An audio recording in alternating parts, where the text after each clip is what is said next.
ನಮಸ್ತೆ. ನಿಮ್ಮನ್ನೆಲ್ಲ ನಾನು ನಮ್ಮ ತಾಂತ್ರಿಕ ಶಿಕ್ಷಣ ಇಲಾಖೆ ನಿರ್ವಹಿಸ್ತಾ ಇರುವಂತಹ ಡಿಟಿ ಸ್ಟುಡಿಯೋಗೆ ಸ್ವಾಗತ ಮಾಡ್ತೀನಿ. ಈ ಚಾನಲ್ನಲ್ಲಿ ಈ ಯೂಟ್ಯೂಬ್ ನೋಡ್ತಾ ಇರುವಂತ ಎಲ್ಲ ವಿದ್ಯಾರ್ಥಿ ಮಿತ್ರರಿಗೆ ಮತ್ತೆ ನನ್ನ ಸ್ನೇಹಿತರಿಗೆ, ಸಹೋದ್ಯೋಗಿ ಮಿತ್ರರಿಗೆ ಮತ್ತೊಮ್ಮೆ ನಾನು ಸ್ವಾಗತ ಮಾಡ್ತೀನಿ. ಮತ್ತು ಈಗಾಗಲೇ ಒಂದು ನಾಲ್ಕು ಸಬ್ಜೆಕ್ಟ್ಗಳನ್ನ ಪಾಠ ಮಾಡಿದ್ದೀನಿ ನಾನು ನಮ್ಮ ಸಿವಿಲ್ ಇಂಜಿನಿಯರಿಂಗ್ ಪಾಲಿಟೆಕ್ನಿಕ್ ವಿದ್ಯಾರ್ಥಿಗಳಿಗೆ ಸಂಬಂಧಪಟ್ಟ ಹಾಗೆ. ಈ ಕರೆಂಟ್ ಸೆಮಿಸ್ಟರ್ ಅಲ್ಲಿ ಈಗ ಸುಮಾರು 25 ಗಂಟೆಗಳ ಕಾಲ ಅಥವಾ ಅದಕ್ಕಿಂತ ಸ್ವಲ್ಪ ಸಮಯ ಸಿಕ್ಕಿದ್ರೆ ಇನ್ನೊಂದು ಸ್ವಲ್ಪ ಹೆಚ್ಚು ಮಾಡ್ಲಿಕ್ಕೆ ಅವಕಾಶ ಇದೆ. ಟೈಮ್ ಇದ್ರೆ ಅದನ್ನು ಕೂಡ ನಾನು ಕಂಟಿನ್ಯೂ ಮಾಡ್ತೀನಿ. ಇನ್ನೊಂದು ಸ್ವಲ್ಪ ಅವಕಾಶ ಇದ್ರೆ, ನೆಸೆಸಿಟಿ ಇದ್ರೆ ಅದನ್ನು ಕವರ್ ಮಾಡ್ಲಿಕ್ಕೆ ಪ್ರಯತ್ನ ಮಾಡ್ತೀನಿ. ಈಗ ಸರ್ವೇಯಿಂಗ್ 1 ಅಂತ ಹೇಳುವಂಥದ್ದು ಒಂದು ಸಬ್ಜೆಕ್ಟ್ ಇದೆ. ಇದು ನಮ್ಮ ಸೆಕೆಂಡ್ ಸೆಮಿಸ್ಟರ್ ಸಿವಿಲ್ ಇಂಜಿನಿಯರಿಂಗ್ ವಿದ್ಯಾರ್ಥಿಗಳಿಗೆ ಸಂಬಂಧಪಟ್ಟ ಹಾಗೆ.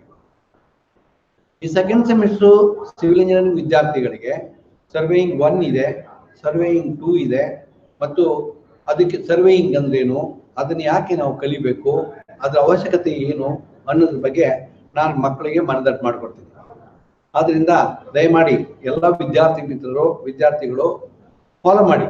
ಪ್ರತಿಯೊಬ್ಬರು ನಾನು ಏನು ಮಾತಾಡ್ತೀನಿ, ಏನು ವಿಚಾರಗಳನ್ನು ಹೇಳ್ತೀನಿ, ಮತ್ತೆ ಹೇಗೆ ನಾವು ನಮ್ಮ ಸರ್ವೇಯಿಂಗ್ ಅನ್ನು ನಮ್ಮ ದಿನನಿತ್ಯದ ಬಳಕೆಯಲ್ಲಿ, ಅಂದ್ರೆ ದಿನನಿತ್ಯ ಅಂತ ಹೇಳಿದ್ರೆ ನಮ್ಮ ಇಂಜಿನಿಯರಿಂಗ್ ಬಳಕೆಯಲ್ಲಿ ಹೇಗೆ ಅದನ್ನು ನಾವು ಬಳಕೆ ಮಾಡ್ತೀವಿ ಅನ್ನೋದ್ರ ಬಗ್ಗೆ ನಿಮ್ಗೆ ನಾನು ಮನದಟ್ಟು ಮಾಡ್ಕೊಡ್ಲಿಕ್ಕೆ ಪ್ರಯತ್ನ ಮಾಡ್ತೀನಿ.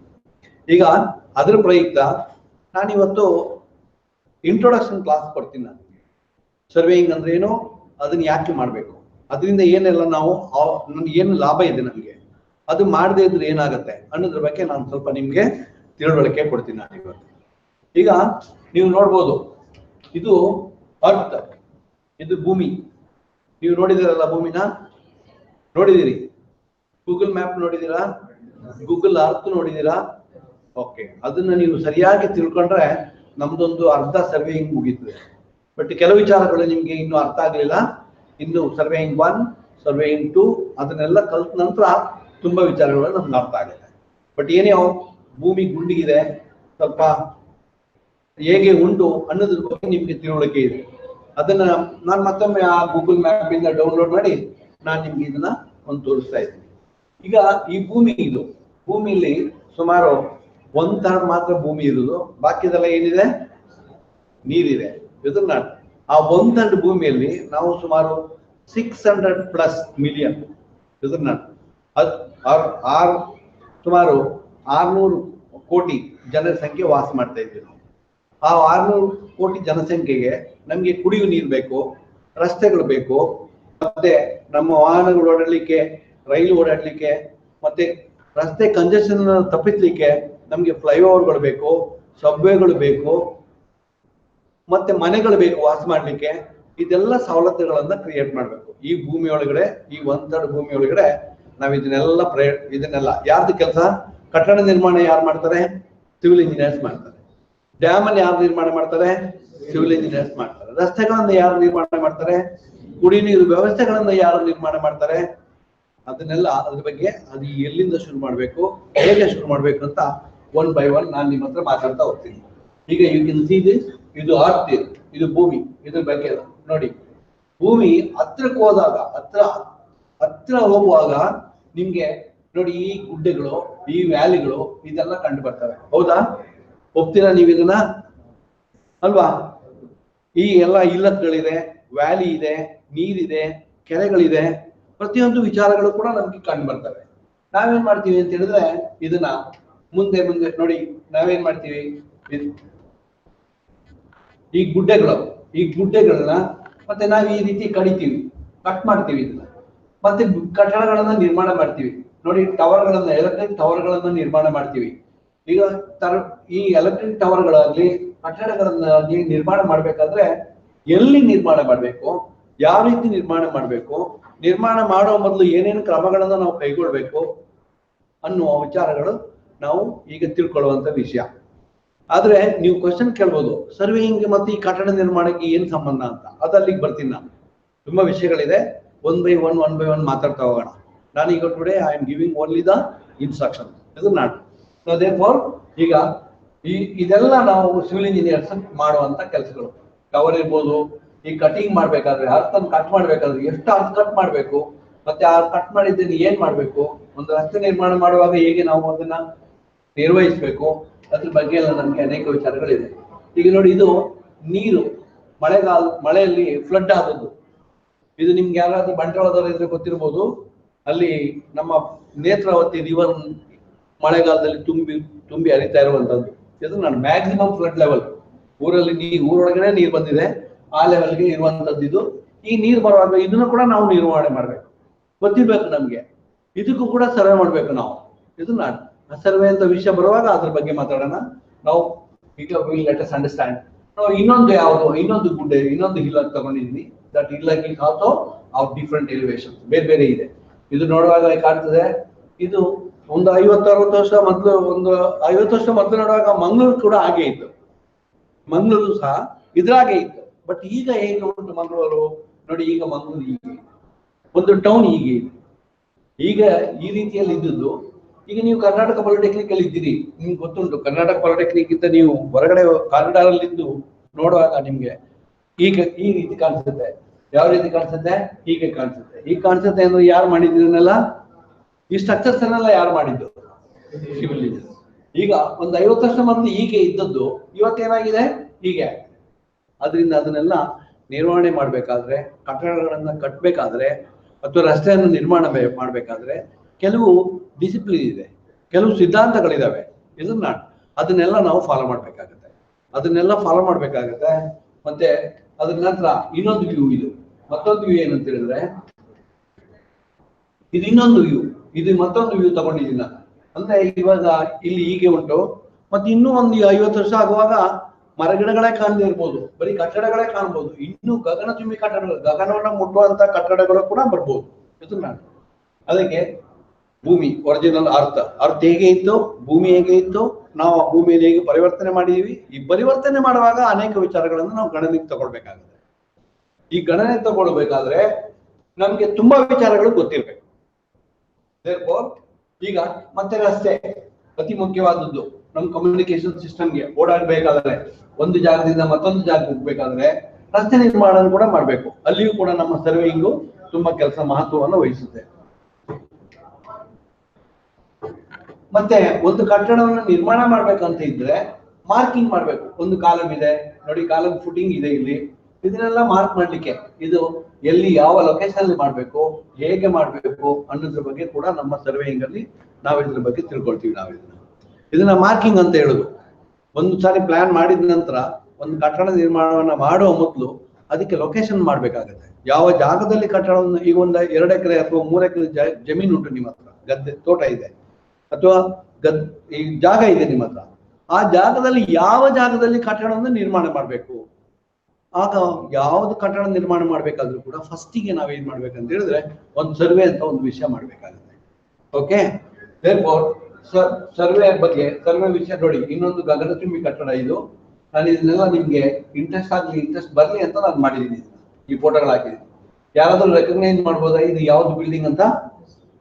ಇದು ನಿಮ್ ಕರ್ನಾಟಕ ಪಾಲಿಟೆಕ್ನಿಕ್ ನ ಹಿಂಬದಿಯಲ್ಲಿರುವಂತಹದ್ದು 37 ಮಾಡಿಗಳ ಕಟ್ಟಡ. ಯಾರು ಮಾಡಿದ್ದಿದ್ನ? Civil engineer. ಇದು ನಾನು ಸಿವಿಲ್ ಇಂಜಿನಿಯರ್ ಮಾಡ್ಬೇಕಂತ ಹೇಳಿದ್ರೆ ಇದಕ್ಕೆ ಉದ್ದ ಇದೆ, ಅಗಲ ಇದೆ, ಎತ್ತರ ಇದೆ, ಅದನ್ನೆಲ್ಲ ನಾವು ನಿರ್ವಹಣೆ ಮಾಡಬೇಕಾಗುತ್ತೆ. ಅಂಡ್ ಆಲ್ಸೋ ನೋಡಿ, ಇಲ್ಲಿ ಒಂದು ಫ್ಲೈಓವರ್ ಇದೆ, ಮತ್ತೆ ಇನ್ನೊಂದು ಡ್ಯಾಮ್ ಇದೆ. ಇದೆಲ್ಲ ಇನ್ಫ್ರಾಸ್ಟ್ರಕ್ಚರ್ ಪ್ರಾಜೆಕ್ಟ್ಸ್. ಇದನ್ನೆಲ್ಲ ಯಾರು ಮಾಡೋದು? ನಾವು ಸಿವಿಲ್ ಇಂಜಿನಿಯರ್ಸ್ ಮಾಡುವಂಥದ್ದು. ಸಿವಿಲ್ ಇಂಜಿನಿಯರ್ ಮಾಡ್ಬೇಕಾದ್ರೆ, ಒಂದು ಫ್ಲೈಓವರ್ ಮಾಡ್ಬೇಕಾದ್ರೆ ಒಂದು ಕಂಬದಿಂದ ಇನ್ನೊಂದು ಕಂಬಕ್ಕೆ ಎಷ್ಟು ದೂರ ಇರಬೇಕು, ಅದು ಹೇಗೆ ಇರಬೇಕು, ಎಷ್ಟು ಎತ್ತರದಲ್ಲಿ ಇರಬೇಕು, ಯಾವ ಲೆವೆಲ್ ಅಲ್ಲಿ ಇರ್ಬೇಕು, ಅದು ಎಷ್ಟು ಕ್ಲಿಯರೆನ್ಸ್ ಇರಬೇಕು. ಮತ್ತೆ ಡ್ಯಾಮ್ ಅನ್ನು ನಿರ್ಮಾಣ ಮಾಡ್ಬೇಕಾದ್ರೆ ಯಾವ ನದಿ ಇದೆ, ನಮ್ಗೆ ಮನಸ್ಸಿಗೆ ಬಂದಲ್ಲೆಲ್ಲ ನಾವು ಡ್ಯಾಮ್ ನಿರ್ಮಾಣ ಮಾಡ್ಲಿಕ್ಕೆ ಆಗುದಿಲ್ಲ. therefore ನಾವೇನ್ ಮಾಡ್ಬೇಕಂದ್ರೆ you have to locate the location. ಇದು ಯಾವ ಜಾಗದಲ್ಲಿ ಮಾಡಿದ್ರೆ ಹೆಚ್ಚು ಉಪಯುಕ್ತತೆ ಇದೆ ಅನ್ನೋದನ್ನ ನಾವು ತಿಳ್ಕೊಳ್ಬೇಕಾಗುತ್ತೆ. ಹೆಚ್ಚು ಉಪಯುಕ್ತತೆ ತಿಳ್ಕೊಳ್ಬೇಕಾದ್ರೆ ನಾವು ಅದಕ್ಕೊಂದು ಸರ್ವೆ ಮಾಡ್ಬೇಕಾಗುತ್ತೆ. ಸರ್ವೆ ಅಂತ ಹೇಳಿದ್ರೆ ಬೇಕಾದಷ್ಟು ರೀತಿ ಸರ್ವೆಗಳಿದೆ. ಒಂದೇ ಸರ್ವೇಯಿಂಗ್ ಅಂತ ಹೇಳಿದ ಕೂಡಲೇ ವಿಚಾರಗಳು ಬೇರೆ ಬೇರೆ ವಿಚಾರ ಇದೆ. ನೋಡೋಣ, ಎಲ್ಲ ಒಂದೊಂದೇ ಮಾತಾಡ್ತಾ ಹೋಗುವ. ಫಸ್ಟ್ ನಾವೆಲ್ಲಿದ್ದೀವಿ ಅಂತ, ಈ ಸಬ್ಜೆಕ್ಟ್ ಅನ್ನು ನಾವ್ ಯಾಕೆ ಕಲಿಬೇಕು ಅಂತ. ಮತ್ತೆ ನಾನು ಅಲ್ಲಿ ಬರ್ತೀನಿ. ಅಂಡ್ ಸಿಮಿಲರ್ಲಿ ಇದೊಂದು ಸೂಪರ್ ಡ್ಯಾಮ್ ಅಂತ ಹೇಳ್ತಾರೆ. ಸೂಪರ್ ಡ್ಯಾಮ್ ಕಾಳಿ ನದಿ ಕಟ್ಟಿರುವಂತದ್ದು ನೋಡಿ, ಯು ಕ್ಯಾನ್ ಸಿ ದಿಸ್. ಇದು ಕಾಳಿ ನದಿಯಲ್ಲಿ ಸೂಪರ್ ಡ್ಯಾಮ್, ಇದು ಪವರ್ ಪ್ರೊಡಕ್ಷನ್ ನೋಡಿ, ಪವರ್ ಪ್ಲಾಂಟ್. ಇದು ಕೆಳಗಡೆ ಪವರ್ ಸ್ಟೇಷನ್. ಇದು ನದಿ ಡ್ಯಾಮಿನ ಕೆಳಗಡೆ ನದಿಗೆ ಪವರ್ ಸ್ಟೇಷನ್ ನಿರ್ಮಾಣ ಮಾಡಿದ್ದಾರೆ. ಇದನ್ನ ನಿರ್ವಹಣೆ ಮಾಡ್ಬೇಕಾದ್ರೂ ಕೂಡ, ಇದನ್ನ ಕಟ್ಟಬೇಕಾದ್ರೂ ಕೂಡ ಇದ್ರೊಳಗಡೆ ಎಷ್ಟು ನೀರು ತುಂಬುತ್ತದೆ, ಎಷ್ಟು ನೀರನ್ನ ಸ್ಟೋರ್ ಮಾಡ್ಲಿಕ್ಕೆ ನಮ್ಗೆ ಆಗತ್ತೆ, ಮತ್ತೆ ಎಲ್ಲಿ ಅದನ್ನ ಡ್ಯಾಮ್ ಕಟ್ಟಿದ್ರೆ ಕಮ್ಮಿ ಖರ್ಚಲ್ಲಿ ನಾವು ಡ್ಯಾಮ್ ಕಟ್ಬೋದು, ಎಷ್ಟು ಎತ್ತರಕ್ಕೆ ಕಟ್ಬೋದು, ಅಷ್ಟಕ್ಕೆ ಯಾಕೆ ನಿಲ್ಬೇಕು, ತುಂಬಾ ವಿಷಯಗಳು ಬರ್ತವೆ. ಆದ್ರಿಂದ ಇದನ್ನೆಲ್ಲ ನಮ್ಮ ಸರ್ವೆಯಲ್ಲಿ ನಾವು ಡಿಸೈಡ್ ಮಾಡ್ತೀವಿ. ಇದನ್ನೆಲ್ಲ ಸರ್ವೆ ಮಾಡಿದ ನಂತರ ನಾವು ಅದ್ರ ಬಗ್ಗೆ ಡಿಸೈಡ್ ಮಾಡ್ತೀವಿ. And then see another view of this the same super dam.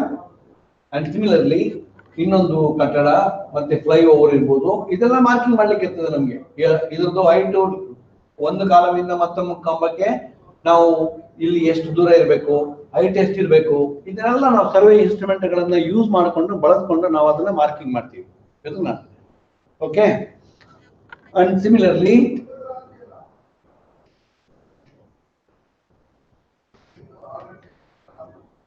S, ಈಗ ನಾವು ಸರ್ವೇಯಿಂಗ್ ಅಂದ್ರೆ ಏನು ಅಂತ ಒಂದು ತಿಳ್ಕೊಳ್ಳೋಣ. ಸರ್ವೇಯಿಂಗ್ ಅಂದ್ರೆ ಏನು ಅಂತ, ಸರ್ವೇಯಿಂಗ್ ಅಂದ್ರೆ ಏನು ಅಂತ ತಿಳ್ಕೊಳ್ಬೇಕಾದ್ರೆ, ಸರ್ವೇಯಿಂಗ್ ಈಗ ಸರ್ವೇಯಿಂಗ್ ಅಂತಂದ್ರೆ ಏನು ಅಂತ, the most important thing, everybody should know it. Surveying ಅಂದ್ರೆ ಏನು ಅಂತ ಹೇಳಿದ್ರೆ, we are collecting the information ಅಂತ, we are collecting the data ಅಂತ. ಇದನ್ನ ಈಗ ಸರ್ವೇಯಿಂಗ್, ನಾವೆಲ್ಲ ಸಿವಿಲ್ ಇಂಜಿನಿಯರ್ಸ್. ಸಿವಿಲ್ ಇಂಜಿನಿಯರ್ಸ್ ಯಾವ ಸರ್ವೆಯನ್ನ ಕಲಿಬೇಕು, ಏನೇನನ್ನೆಲ್ಲ ಕಲಿಬೇಕು, ಯಾಕೆ ಕಲಿಬೇಕು, ಕಲಿಯೋದ್ರಿಂದ ಏನೆಲ್ಲ ಲಾಭಗಳಿದಾವೆ, ಅದು ಅವಶ್ಯಕತೆ ಉಂಟಾ. ಸರ್ವೇಯಿಂಗ್ ಅಂತ ಹೇಳಿದ ಕೂಡಲೇ ತುಂಬಾ ವಿಷಯಗಳು ಬರ್ತದೆ. ಈಗ ನೋಡಿ, ಫಾರ್ ಎಕ್ಸಾಂಪಲ್ ಕ್ಯಾಟಲ್ ಸರ್ವೆ ನಿಮ್ಗೆ ಗೊತ್ತಿರ್ಬೋದು. ನಮ್ಮ ಸ್ಕೂಲ್ ಮಾಸ್ಟರ್ಸ್ ಎಲ್ಲ ನಮ್ಮ ಮನೆಗೆ ಬರ್ತಾರೆ ರಜದ ಟೈಮಲ್ಲಿ. ನಮ್ಮ ಎಷ್ಟು ರಾಸುಗಳಿದೆ ಅಂತ ಅಲ್ವಾ, ಎಷ್ಟು ದನಗಳಿದೆ, ಎಷ್ಟು ಕೋಳಿ ಇದೆ, ಎಷ್ಟು ಕುರಿಗಳಿದಾವೆ, ಎಷ್ಟು ಮೇಕೆಗಳಿದಾವೆ, ಎಷ್ಟು ಪ್ರಾಣಿ ಪಕ್ಷಿಗಳಿದಾವೆ, ಅದು ಡೇಟಾ ಕಲೆಕ್ಟ್ ಮಾಡ್ತಾರೆ ನೋಡಿ. ಅದು ಸಹ ಸರ್ವೆ ಅಂತಾನೆ ಹೇಳುದು ಅದಕ್ಕೆ. ಇದನ್ನ survey. And similarly then vehicle survey. Vehicle survey ಅಂತ ಹೇಳಿದ್ರೆ, ಒಂದು ರಸ್ತೆ ನಿರ್ಮಾಣ ಮಾಡೋ ಮೊದಲು, ರಸ್ತೆ ನಿರ್ಮಾಣ ಮಾಡ್ಬೇಕಾದ್ರೆ ಎಷ್ಟು ಅಥವಾ ಫ್ಯೂಯಲ್ ಅನ್ನ ಸರ್ಕಾರ ಒದಗಿಸಿ ಸಪ್ಲೈ ಮಾಡ್ಲಿಕ್ಕೆ, ಪೆಟ್ರೋಲ್ ಡೀಸೆಲ್ ಅನ್ನು ಸಪ್ಲೈ ಮಾಡ್ಬೇಕಾದ್ರೆ ನಮ್ಮ ಭಾರತ ದೇಶದಲ್ಲಿ ಅಥವಾ ನಮ್ಮ ದೇಶದಲ್ಲಿ how many vehicles are there, 2 ಸ್ಕೂಟರ್ಗಳು ಎಷ್ಟಿದೆ, ಕಾರ್ಗಳು ಎಷ್ಟಿದೆ, 4 ಲಾರಿಗಳು ಎಷ್ಟಿದೆ, ಬಸ್ಸುಗಳು ಎಷ್ಟಿದೆ, ಇದನ್ನೆಲ್ಲ ಕಲೆಕ್ಟ್ ಮಾಡುವಂಥದ್ದು. V are collecting the data. ಯಾಕೆಂದ್ರೆ ಸವಲತ್ತು ಕ್ರಿಯೇಟ್ ಮಾಡ್ಬೇಕಲ್ಲ, ಅದಕ್ಕೋಸ್ಕರ ನಮ್ಮ ಹತ್ರ ಎಷ್ಟು ಸ್ಕೂಟ್ರು, ಎಷ್ಟು ವೆಹಿಕಲ್, ಇದೆಲ್ಲ ಏನ್ ಇದೆ ಅದೆಲ್ಲ ಕಲೆಕ್ಟ್ ಮಾಡುವಂಥದ್ದಕ್ಕೆ ನಾವು that is vehicle data, vehicle survey ಅಂತ ಕರಿತೀವಿ. ಇದನ್ನ ಅಂಡ್ ಸಿಮಿಲರ್ಲಿ ನೋಡಿ, population data. You know, we are collecting, the government is collecting the population data. ಗೊತ್ತುಂಟ ನಮ್ಗೆ? ಮಾಡ್ತಾರ? ಜನಸಂಖ್ಯೆ ಎಷ್ಟು ಅಂತ ಇದು ಎವ್ರಿ 10 years ಒಂದ್ಸರಿ ಮಾಡ್ತಾರೆ. ಇದನ್ನ 2011ರಲ್ಲಿ ಮಾಡಿದ್ದಾರೆ, ಮತ್ತೆ 2021ರಲ್ಲಿ ಮಾಡ್ತಾರೆ. ನಮ್ಮ ದೇಶದಲ್ಲಿ ಎಷ್ಟು ಜನ ಗಂಡು ಮಕ್ಕಳುಗಳಿದ್ದಾರೆ, ಎಷ್ಟು ಜನ ಹೆಣ್ಮಕ್ಳುಗಳಿದ್ದಾರೆ, ಎಷ್ಟು ಜನ 60 ವಯಸ್ಸಿಂದ ದೊಡ್ಡದವರಿದ್ದಾರೆ, ಎಷ್ಟು ಜನ 40 ವರ್ಷದಿಂದ 60 ವರ್ಷದೊಳಗಡೆ ಇದ್ದಾರೆ, ಮತ್ತೆ ಎಷ್ಟು ಜನ ಸಣ್ಣ ಮಕ್ಕಳುಗಳಿದ್ದಾರೆ.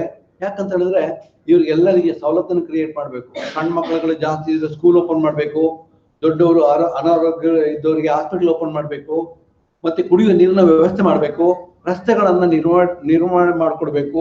ಅದಕ್ಕೆ ಸರ್ಕಾರ ಏನ್ ಮಾಡುತ್ತೆ ಅಂದ್ರೆ, it is collecting the information. ಇದನ್ನ ಹೌದಾ, ಅದನ್ನ ಸರ್ವೆ ಅಂತ ಹೇಳ್ತಾರ ಇಲ್ವಾ? ಪಾಪ್ಯುಲೇಷನ್ ಸರ್ವೆ ಅಂತ ಹೇಳ್ತಾರೆ ಅಲ್ವಾ? ಪಾಪ್ಯುಲೇಷನ್ ಸರ್ವೆ ಅಂತ ಹೇಳ್ತಾರೆ. ಹಾಗೆ ಇದು it is also a survey. ಇದನ್ನ it is also survey. And similarly traffic. ಈಗ ಫಾರ್ ಎಕ್ಸಾಂಪಲ್ ಕರ್ನಾಟಕ ಪಾಲಿಟೆಕ್ನಿಕ್ ಬದಿಯಲ್ಲಿ, ನಮ್ದು ಕರ್ನಾಟಕ ಪಾಲಿಟೆಕ್ನಿಕ್ ಬದಿಯಲ್ಲಿ ನಮ್ಗೆ ಏನಿದೆ ಅಂತ ಹೇಳಿದ್ರೆ, ಒಂದು ಸರ್ಕಲ್ ಇದೆ. ಆ ಸರ್ಕಲ್ ಅನ್ನ ಡೆವಲಪ್ ಮಾಡ್ಬೇಕಾದ್ರೆ, ಟು ಡೆವಲಪ್ ದ ಸರ್ಕಲ್, ನಾವು how many vehicles R passing through that. 4 ಬದಿಯಲ್ಲಿ 4 ಟೆಂಟ್ ಹಾಕ್ತಾರೆ.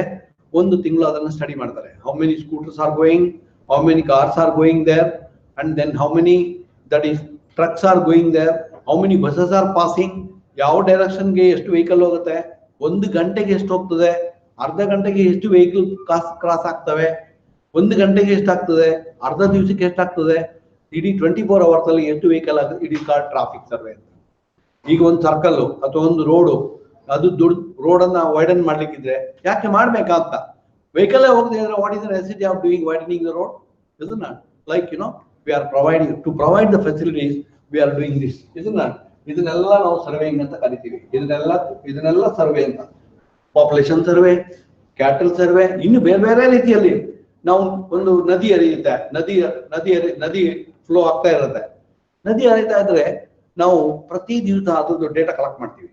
ಯಾಕೆ ಅಂತ ಹೇಳಿದ್ರೆ ಎಷ್ಟು ನೀರು ಆ ನದಿಯಲ್ಲಿ ಫ್ಲೋ ಆಗತ್ತೆ ಅಂತ.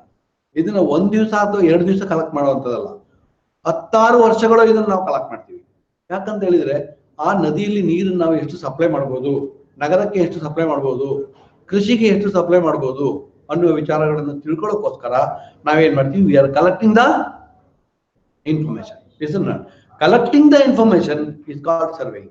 isn't it? Understood? We are collecting the information. That information collection is called surveying. isn't it? In a simple language we can call it as we are collecting the data. isn't it? ಬೇರೆ ಬೇರೆ ಅರ್ಥಗಳು ಸಾವಿರ ಇದೆ. Surveying ಅಂತ ಹೇಳಿದ ಕೂಡಲೇ ಅದರದ್ದು ವಿಚಾರ ತುಂಬಾ ದೊಡ್ಡದಿದೆ. ಇನ್ನೂ ಸಿಂಪಲ್ ಆಗಿ ನಿಮ್ಗೆ ಹೇಳ್ಬೇಕು, ಬೀಯಿಂಗ್ ಎ ಸಿವಿಲ್ ಇಂಜಿನಿಯರ್, ನಾವು ಸರ್ವೇಯಿಂಗ್ ಅಂದ್ರೆ ಏನು ಅಂತ ಹೇಳಿದ್ರೆ it is measuring the distances. isn't it? Measuring the, yes, either in the horizontal plane or in the vertical plane. isn't it? ಈಗ ಪ್ಲೇನ್ ಅಂತ ಹೇಳಿದ್ರೆ ನಿಮ್ಗೆ ಗೊತ್ತಿರ್ಬೋದು, ಎಕ್ಸ್ ಆಕ್ಸಿಸ್. isn't it? ಇದು ಹಾರಿಜಾಂಟಲ್ ಪ್ಲೇನ್. ಈಗ ಹಾರಿಜಾಂಟಲ್ ಪ್ಲೇನ್ ಅಂತ ಹೇಳ್ತೀವಿ ಅದನ್ನ, ಮತ್ತೆ ಇನ್ನೊಂದು ವರ್ಟಿಕಲ್ ಪ್ಲೇನ್ ಅಂತ ಹೇಳ್ತೀವಿ. ಇದು vertical plane with respect to horizontal plane and vertical plane. isn't it? ನಾವು ಡಿಸ್ಟೆನ್ಸ್ ಅನ್ನ ಮೆಜರ್ಮೆಂಟ್ ಮಾಡ್ತೀವಿ, ಹಾರಿಜಾಂಟಲ್ ಡಿಸ್ಟೆನ್ಸ್ ಅನ್ನ ಮೆಜರ್ಮೆಂಟ್ ಮಾಡ್ತೀವಿ, ವರ್ಟಿಕಲ್ ಡಿಸ್ಟೆನ್ಸ್ ಅನ್ನ ಮೆಜರ್ಮೆಂಟ್ ಮಾಡ್ತೀವಿ. isn't it? The most important thing as a civil engineer you must know about it. ಒಂದು ವಿಷಯ ಅಂತ, ತುಂಬಾ ಇಂಪಾರ್ಟೆಂಟ್ ವಿಷಯ ಏನು ಅಂತ ಹೇಳಿದ್ರೆ, ಈಗ ಫಾರ್ ಎಕ್ಸಾಂಪಲ್, ಈಗ ನೀವು ಒಬ್ರು ಸಿವಿಲ್ ಇಂಜಿನಿಯರ್ ಆಗಿದ್ದೀರಿ ಅಂತ ತಿಳಿಯುವ. ಸಿವಿಲ್ ಇಂಜಿನಿಯರ್ ಆಗಿದ್ದೀರಿ, ನೀವು ಸಿವಿಲ್ ಇಂಜಿನಿಯರ್ ಆಗಿ ನೀವು ಕನ್ಸಲ್ಟೆನ್ಸಿ ಸರ್ವಿಸ್ ಅನ್ನ ಪ್ರೊವೈಡ್ ಮಾಡ್ತಾ ಇದ್ದೀರಿ ಅಂದ್ರೆ ನೀವು ಒಬ್ರು ಸಿವಿಲ್ ಇಂಜಿನಿಯರ್ ಆಗಿ ನಗರದಲ್ಲಿ ಕೆಲಸ ಮಾಡ್ತಾ ಇದ್ದೀರಿ. ಈಗ for example I will come to you, ನನಗೊಂದು ಪ್ಲಾನ್ ಮಾಡಿಕೊಡಿ ಅಂತ. ನಾನೊಂದು ಫ್ಯಾಕ್ಟ್ರಿ ಮಾಡ್ತೀನಿ, ಒಂದು 4 ಎಕರೆ ನನ್ನ ಹತ್ರ ಜಮೀನ್ ಇದೆ. I will construct one industry, therefore you please prepare a plan ಅಂತ ಹೇಳ್ತೀನಿ ನಾನು. First job being a civil engineer, the first job you must collect the information of that ground. isn't it? ಯಾವಾಗ್ಲೂ ಆ ಗ್ರೌಂಡ್ ಅಲ್ಲಿ ಹೋಗಿ ನಾವು information ಅನ್ನ collect ಮಾಡ್ಬೇಕು. isn't it? ಆ ಸರ್ವೆ ಮಾಡ್ಬೇಕು ಫಸ್ಟಿಗೆ. ಆ ಗ್ರೌಂಡ್ ಎಲ್ಲಿ 4 ಎಕರೆ 5 ಎಕರೆ ಎಷ್ಟು ಜಮೀನು ಉಂಟು ನಿಮ್ದು, in that area we need to collect the information.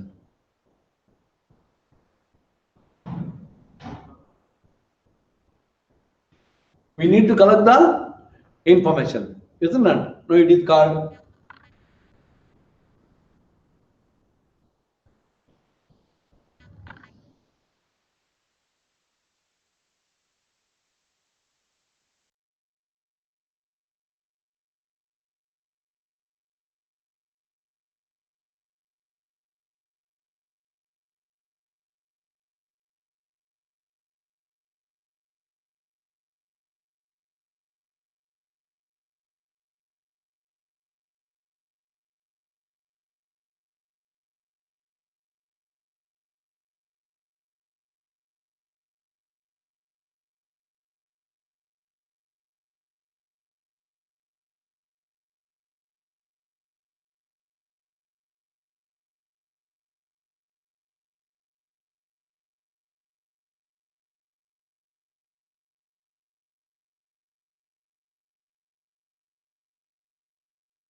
ಒಂದು 5 minutes ಎಲ್ಲರೂ ವೇಟ್ ಮಾಡಿ.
ಮೇಡಮ್ ವಾಯ್ಸ್ ಬರ್ತಾ ಇದೆ? ಹಲೋ ಸರ್, ವಾಯ್ಸ್ ಬರ್ತಾ ಇದೆ. ಪ್ರೆಸೆಂಟೇಷನ್ ಹೋಯ್ತು. ಪ್ರೆಸೆಂಟೇಷನ್ ಮಾಡ್ತಾನೆ ಪ್ರೆಸೆಂಟೇಷನ್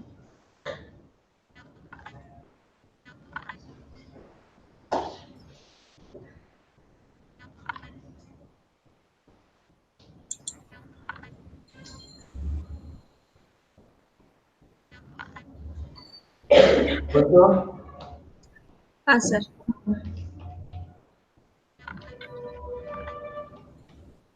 ಓಕೆನಾ ಮೇಡಮ್ ಅವರೇ? ಸರ್. ಮಾಡ್ತೀರಾ? ನಾನು ವಾಯ್ಸ್ ಮ್ಯೂಟ್ ಮಾಡ್ತೀನಿ ಸರ್. ಆಯ್ತು, ಮಾಡಿದ್ರಿ.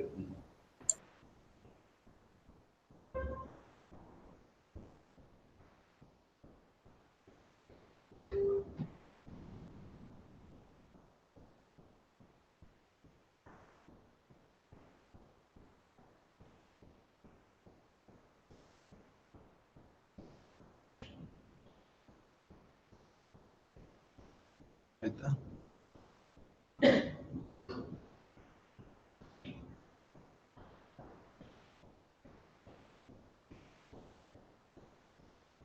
ಹಾಗೆ ನಾವು ಯಾವುದೇ ಸಿವಿಲ್ ಇಂಜಿನಿಯರಿಂಗ್ ಪ್ರಾಜೆಕ್ಟ್ ಅನ್ನ ನಿರ್ವಹಣೆ ಮಾಡಬೇಕಾದ್ರೆ ದ ಫಸ್ಟ್ ಮ್ಯಾನ್ ನೋಡಿ, ಒಂದು for example you are constructing an industry ಅಂತ ಹೇಳಿದ ಕೂಡಲೇ ಬಿಲ್ಡಿಂಗ್, ಮೆಷಿನ್, ಎಲೆಕ್ಟ್ರಿಕಲ್ ವರ್ಕ್ ಅದೆಲ್ಲ ಬರುತ್ತೆ. ಬಟ್ ಯಾರು ಏನ್ ಮಾಡಿದ್ರು, the first job the building should be constructed ಅಲ್ವಾ? ಯಾವಾಗ್ಲೂ any project you do it, ಯಾವ್ದು ಪ್ರಾಜೆಕ್ಟ್ ಬೇಕಾದ್ರೂ ಮಾಡಿ. ಬಿಲ್ಡಿಂಗ್, ಹೈ ರೈಸ್ ಬಿಲ್ಡಿಂಗ್ ಮಾಡ್ತೀರಾ, ಇಂಡಸ್ಟ್ರಿ ಮಾಡ್ತೀರಾ, ಡ್ಯಾಮ್ ಕನ್ಸ್ಟ್ರಕ್ಷನ್ ಮಾಡ್ತೀರಾ, ಅಥವಾ ಯಾವ್ದನ್ನು ಏನು ನೀವು ನಿರ್ಮಾಣ ಮಾಡಿದ್ರು ಕೂಡ the first man is going to the site. ಯಾರು ಹೋಗ್ತಾರೆ? Civil engineer. The first job is surveying. Isn't that understood? Surveying ಅಂತ ಹೇಳಿದ ಕೂಡಲೇ ಯಾವುದು ಪ್ರಾಜೆಕ್ಟ್, ಎಲೆಕ್ಟ್ರಿಕಲ್ ಪ್ರಾಜೆಕ್ಟ್ ಇರ್ಬೋದು, ಮೆಕ್ಯಾನಿಕಲ್ ಪ್ರಾಜೆಕ್ಟ್ ಇರ್ಬೋದು, ಸಿವಿಲ್ ಇಂಜಿನಿಯರಿಂಗ್ ಪ್ರಾಜೆಕ್ಟ್ಸ್ ಇರ್ಬೋದು, ಬೇರೆ ಯಾವ್ದು ಪ್ರಾಜೆಕ್ಟ್ ಆಗಲಿ, the first person is going there to collect the ground data, to collect the ground information. Isn't that? ಮೊದಲನೇ ಪರ್ಸನ್ ಸೈಟಿಗೆ ಹೋಗುದು ಯಾರು? Civil engineer. Why he is going there? To survey the land, to collect the information. Okay, understood? Now you please remember this. Isn't that? And then further, surveying ಅಂದ್ರೆ ಏನು ಅಂತ ನಾವೀಗ ನಮ್ಮ civil engineering ಸರ್ವೆಗೆ ಒಳಗಡೆ ಬರುವ ನಮ್ಮ ಸಿವಿಲ್ ಇಂಜಿನಿಯರಿಂಗ್ ಎಂಟರ್ ಆಗುವ ಈಗ ಮೊದಲನೇದು ಏನ್ ಕೆಲಸ ಅಂತ ಹೇಳಿದ್ರೆ ಪೊಸಿಷನ್. ಯಾವುದಾದ್ರೂ ಒಂದು ಆಬ್ಜೆಕ್ಟ್ ಅನ್ನ ನೀವು ಹೇಳ್ಬೇಕಾದ್ರೆ ಇಂಥ ಜಾಗದಲ್ಲಿದೆ ಅಂತ ಹೇಳ್ಬೇಕು ನಾವು, ಅದನ್ನ ಪೊಸಿಷನ್ ಅಂತ ಹೇಳ್ತೀವಿ ನಾವು. ಎಲ್ಲಿ ಉಂಟಂತ ಈಗ ಒಂದು ನೀವು ಎಕ್ಸಾಂಪಲ್ ಬಸ್ ಸ್ಟ್ಯಾಂಡ್ ಇದೆ ಅಂತ ಹೇಳ್ತೀರಿ ನೀವು, ಎಲ್ಲಿದೆ bus stand? Go out from the capital gate, take left, run 50 meters, you will get the bus stand. That is the position. ಹೇಗೆ ಉಂಟದು? ನಾರ್ತ್ ಇದೆಯಾ, ಲೆಫ್ಟ್ ಇದೆಯಾ, ರೈಟ್ ಸೈಡ್ ಇದೆಯಾ? ದಟ್ ಇಸ್ ಇದು ನಾನು. ನಾವು ಸಿಮಿಲರ್ಲಿ ಈಗ ನೋಡಿ, ಈಗ ಇಲ್ಲೊಂದು ಇಲ್ಲಕ್ಕಿದೆ, ಇಲ್ಲೊಂದು ಇಲ್ಲಿದೆ ಅಂತ ಹೇಳಿದ್ರೆ ನೋಡಿ ಪೊಸಿಷನ್ 1 2 3 ಅದು ಎಲ್ಲಿದೆ ಅಂತ ನಾವು ಹೇಳ್ಬೇಕು. ನೀವು ಹೇಳಿದ್ದು ಎಲ್ಲರಿಗೂ ಗೊತ್ತಾಗಬೇಕು, ಪ್ರಪಂಚದಲ್ಲಿರುವ ಎಲ್ಲರಿಗೂ ಇಂಜಿನಿಯರ್ಸ್ಗೂ ಅರ್ಥ ಆಗ್ಬೇಕು. That is in surveying with the position of the particular object. ಆ ಆಬ್ಜೆಕ್ಟ್ ಆ ಪಾಯಿಂಟ್ ಎಲ್ಲಿ ಉಂಟು ಅಂತ, ಅದು ಹೇಗೆ ಉಂಟು ಅಂತ ಹೇಳ್ಬೇಕು ನೀವು. ಇದು surveying. Is not. And similarly bearing. Bearing ಅಂದ್ರೆ ಏನು ಅಂತ ಹೇಳಿದ್ರೆ ಯಾವಾಗಲೂ ಯು ಮೇ ಬಿ ನೋಯಿಂಗ್, ನೀವು ಮ್ಯಾಪ್ ಎಲ್ಲ ನೋಡಿದಿರಲ್ಲ, ಮ್ಯಾಪ್ ನೋಡಿದಿರಿ. ಆ ಮ್ಯಾಪ್ ಯಾವಾಗಲೂ ಮ್ಯಾಪ್ನ ಎದುರಲ್ಲಿ ನೀವು ನಿಂತ್ಕೊಂಡ್ರೆ ಮೇಲ್ಭಾಗ ಉತ್ತರ, ಕೆಳಭಾಗ ದಕ್ಷಿಣ, ಬಲಭಾಗ ಪೂರ್ವ, ಎಡಭಾಗ ಪಶ್ಚಿಮ, ಇದು ನಿಮ್ದು ಮ್ಯಾಪ್. ಎಲ್ಲ ಕಡೆಗೂ ಕೂಡ ನೋಡಿ ಇದು north. You can see this north. ಈ ವಿತ್ ರೆಸ್ಪೆಕ್ಟ್ ಟು ದಿಸ್ ಇದು ಮ್ಯಾಗ್ನೆಟಿಕ್ ಬೇರಿಂಗ್ ಅಂತ ಹೇಳುದು. ಇದಕ್ಕೆ ಮ್ಯಾಗ್ನೆಟಿಕ್ ಬೇರಿಂಗ್ ಅಂತ ಹೇಳಿದ್ರೆ ಅರ್ತ್ ಸಂಬಂಧಪಟ್ಟ ಹಾಗೆ ಇದು ನಾರ್ತ್, ಒಂದು ನಾರ್ತ್ ಲೈನ್. ಇದು ನಾರ್ತ್. ದೇರ್ಫೋರ್ ಆ ಬೇರಿಂಗ್ ಅಂತ ಹೇಳಿದ ಕೂಡಲೇ ಎಲ್ಲಿ ಉಂಟಂತ, ಈಗ ಈ ಲೈನು ಇದ್ರದ್ದು ಬೇರಿಂಗ್ ಥೀಟಾ ಫಾರ್ ಎಕ್ಸಾಂಪಲ್, ಇಲ್ಲಿಂದ ಇಲ್ಲಿಗೆ ಎಲ್ಲಿ ಇದೆ ಅಂತ ಹೇಳುವಂತದ್ದು. ಅಂಡ್ ಸಿಮಿಲರ್ಲಿ ಎಲಿವೇಶನ್ ಅಂದ್ರೆ ಏನು ಅಂತ ಹೇಳಿದ್ರೆ height with respect to some reference. ಯಾವುದೋ ಒಂದು ಈ ಎಲ್ಲಿ ಉಂಟಿದ್ದು ಅಂತ ಈ ಪಾಯಿಂಟ್ ಅನ್ನು ನಾವು ಹೇಳ್ಬೇಕಾದ್ರೆ ಇದಕ್ಕೆ ಈ 3-4 ಬೇರಿಂಗ್ ಇದೆ. ವಿತ್ ಈ ಆಂಗಲ್ ಹೋಗ್ಬೇಕು, ಇಷ್ಟು ಹೈಟ್ ಅಲ್ಲಿ ಇದೆ ಅಥವಾ ಇಷ್ಟು ಕೆಳಗಡೆ ಇದೆ ಅಂತ ಹೇಳ್ಬೇಕು ನಾವು ಅದನ್ನ. ಈ ಎಲಿವೇಶನ್ ಅಂತ ಹೇಳಿದ್ರೆ it is the height of that object. ಇನ್ನು particular definite explanation and definite definitions will be given little later. ಈಗ ನಾನು ಯಾರ ಹತ್ರ ಮಾತಾಡ್ತಾ ಇದ್ದೀನಿ ಅಂತ ಹೇಳಿದ್ರೆ ಏನು ಗೊತ್ತಿಲ್ಲದೆ ಇರೋ ಹತ್ರ ನಾನು ಮಾತಾಡ್ತಾ ಇದ್ದೀನಿ. ಯಾವುದು ವಿಚಾರಗಳು ಸಿವಿಲ್ ಇಂಜಿನಿಯರಿಂಗ್ ಬಗ್ಗೆ ಏನು ಗೊತ್ತಿಲ್ಲದೆ ಇರೋ ಹತ್ರ ನಾನು ಮಾತಾಡ್ತಾ ಇದ್ದೀನಿ. ಸಿವಿಲ್ ಇಂಜಿನಿಯರ್ಸ್ ಹತ್ರ ಮಾತಾಡುವಾಗ ಬೇರೆ ವಿಚಾರಗಳನ್ನು ಮಾತಾಡ್ತೀನಿ, ಆ ಪಾಯಿಂಟ್ ಬರುವಾಗ ನಾನು ಮಾತಾಡ್ತೀನಿ. ಓಕೆನಾ? Now I am giving the introduction to the course. Is not. Now therefore see you can see this elevation ಅಂದ್ರೆ ಹೈಟ್. ಇದನ್ನ ಸ್ಪೆಸಿಫಿಕ್ ಆಗಿ ಟೈಮ್ ಬರುವಾಗ ಮಾತಾಡುವ. ಈಗ ನಾವು ಲೆಟ್ ಅಸ್ ಅಂಡರ್ಸ್ಟ್ಯಾಂಡ್ ಇದು ಅಬೌವ್ ಹೈಟ್ ಅಂತ ಹೇಳಿದ್ರೆ ಈ ಪಾಯಿಂಟ್ ಎಲ್ಲಿ ಉಂಟು, ಈ ಪಾಯಿಂಟ್ ಎಲ್ಲಿದೆ ಅಂತ ಹೇಳಿದ್ರೆ ಯಾವುದೋ ಒಂದು ಪಾಯಿಂಟ್ ಇಂದ ಒಂದು ಇಷ್ಟು ಹೈಟ್ ಅಲ್ಲಿ ಇದೆ. ಈ ಪಾಯಿಂಟ್ ಎಲ್ಲಿ ಉಂಟು ಅಂದ್ರೆ ಯಾವುದೋ ಒಂದು ಪಾಯಿಂಟ್ ಇಂದ ಇಲ್ಲಿಗೆ ಹೈಟ್ ಇದೆ ಅಂತ, ಎಲ್ಲೋ ಒಂದು ಜಾಗದಲ್ಲಿ ಉಂಟು ಅಂತ. ಅದನ್ನ ಯಾರು ಹೇಳ್ಬೇಕು? The civil engineers. ಯಾರು ಸರ್ವೆ ಮಾಡ್ತಾರೆ ಅವ್ರು ಹೇಳ್ಬೇಕು. ಸರ್ವೆಯಲ್ಲಿ ನಾವು ಈ ಕೆಲಸ ಮಾಡ್ತೀವಿ. ಇದು ನಾಟ್. And similarly orientation. ಈ ಓರಿಯಂಟೇಶನ್ ಅಂತ ಹೇಳಿದ ಕೂಡಲೇ ವಿತ್ ರೆಸ್ಪೆಕ್ಟ್ ಟು ನಾರ್ತ್ ಇಂದ ರೈಟ್ ಈಗ ಲೆಫ್ಟ್ ಈಗ ಇದು ನಾರ್ತ್. ಕ್ಲಾಕ್ ವೈಸಾ ಆಂಟಿ ಕ್ಲಾಕ್ ವೈಸಾ, ನಾರ್ತ್ ಅಥವಾ ಇಲ್ಲಿ ಹಾರಿಜಾಂಟಲ್ ಪ್ಲೇನ್ ಇಂದ ಮೇಲ್ಗಡೆನ ಕೆಳಗಡೆನ, ಇದು ನಾಟ್. ಅದನ್ನ ನಾವು ಹೇಳುವಂಥದ್ದು ಓರಿಯಂಟೇಶನ್ ಹೇಗೆ ಉಂಟಂತ. ಬಿಲ್ಡಿಂಗ್ ನೀವು ಈಗ ನೋಡಿರ್ಬೋದು, ನೀವು when you are building the home the people ಲಾಸ್ಕ್ ಏನಂತ ವಾಸ್ತು ಪ್ರಕಾರ ಮನೆ ಮಾಡಿ ಅಂತ, ವಾಸ್ತು ಪ್ರಕಾರ ಡ್ರಾಯಿಂಗ್ ಮಾಡಿ ಕೊಡಿ ಅಂತ. That is called orientation. The main object of that orientation is to get the best light and air, better light and air. ಮನೆಗೆ ಏನ್ ಬೇಕು? ದ ಮೋಸ್ಟ್ ಇಂಪಾರ್ಟೆಂಟ್ ಗಾಳಿ ಮತ್ತು ಬೆಳಕು ಎರಡು ಇದೆಯಲ್ಲ, ಅದು ನಮ್ಗೆ ಫ್ರೀ ಆಗಿ ಸಿಗುತ್ತೆ. ದುಡ್ಡು ಕೊಡ್ಲಿಕ್ಕೆ ಉಂಟಾ? ಅದು ಫ್ರೀ ಆಗಿ ಸಿಗುತ್ತೆ. ಅದು ಇಲ್ಲದೆ ನಮ್ಗೆ ಬದುಕಲಿಕ್ಕೆ ಆಗ್ತದಾ? Therefore it is called orientation. We must orient our building with respect to light and air. ಗಾಳಿ ಮತ್ತು ಬೆಳಕು ನಮ್ಮ ಮನೆಯೊಳಗೆ ಧಾರಾಳವಾಗಿ ಬರುವಾಗೆ ನಾವು ಕಟ್ಟಡವನ್ನು ನಿರ್ಮಾಣ ಮಾಡಬೇಕು. ಅದನ್ನ ಕೆಲವರು ವಾಸ್ತು ಅಂತ ಹೇಳ್ತಾರೆ, ನಾವು ಅದನ್ನು ಓರಿಯೆಂಟೇಶನ್ ಅಂತ ಹೇಳ್ತೀವಿ. ಇದನ್ನ ದ ಓರಿಯೆಂಟ್ ದ ಬಿಲ್ಡಿಂಗ್ ಅಂತ, ಬಿಲ್ಡಿಂಗ್ ಅನ್ನು ಯಾವ ದಿಕ್ಕಲ್ಲಿ ಕಟ್ಬೇಕಂತ, ಎಂಟ್ರೆನ್ಸ್ ಯಾವ ದಿಕ್ಕಲ್ಲಿ ಕಟ್ಬೇಕಂತ, ಇದನ್ನ it is called orientation. And similarly that is the orientation. ನೋಡಿ, ಹೀಗೆ ಇಲ್ಲಿಂದ ಎಷ್ಟು ದೂರದಲ್ಲಿದೆ, ಹೇಗೆ ಮಾಡ್ಬೇಕನ್ನ, ಯಾವ ಡೈರೆಕ್ಷನ್ ಕುತ್ಕೊಳಿಸ್ಬೇಕು, like we can understand.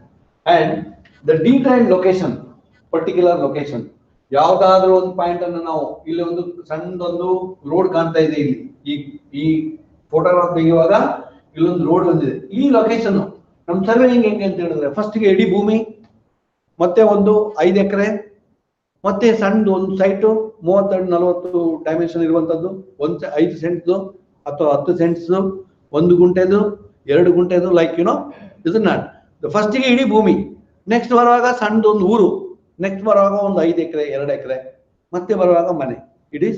That is particular location. ಯಾವಾಗ ಅಂತ, ಯಾಕಂದ್ರೆ ನಾವು ಎಲ್ಲಿದ್ದೀವಿ with respect to that.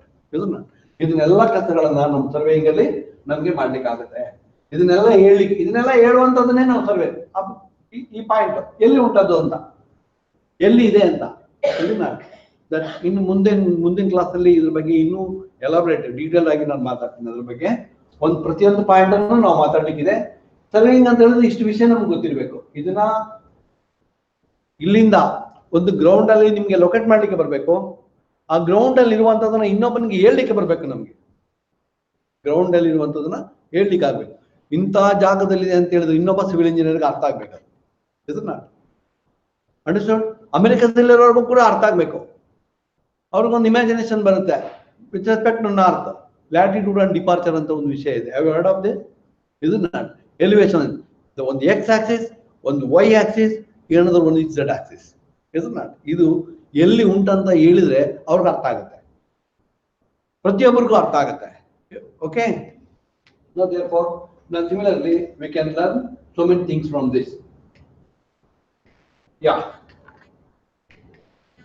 then the definition, the exact definition of surveying ನಿಮ್ಮ ಟೆಕ್ಸ್ಟ್ ಬುಕ್ ಅಲ್ಲಿ ಇದೆ. ಎಲ್ಲಾ ಕಡೆನೂ ಟೆಕ್ಸ್ಟ್ ಬುಕ್ ಅಲ್ಲಿ ಇರಬಹುದು ಅಥವಾ ಇನ್ನೊಬ್ರು ಇರೋ ಪಾಠ ಮಾಡುವಾಗಿರ್ಬೋದು. ಇದು ಡೆಫಿನೇಷನ್. ಇದು surveying can be defined as the art of determining the relative position of points on the earth surface above or below by means of direct or indirect method, by direct or indirect measurements. Isn't that?